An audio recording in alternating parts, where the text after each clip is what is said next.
Now I will show you how to change some of the device settings.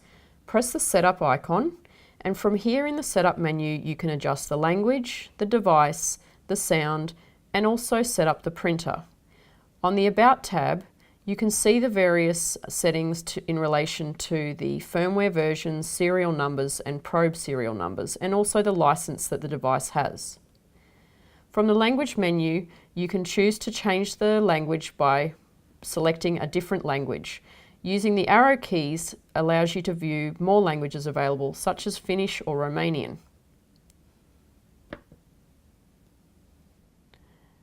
In the device menu, you can change the power save or power off settings in order to save battery time.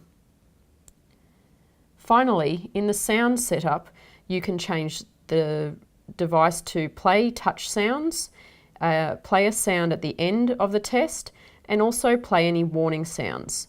The volume level can also be adjusted here. Press the home button to return to the main screen.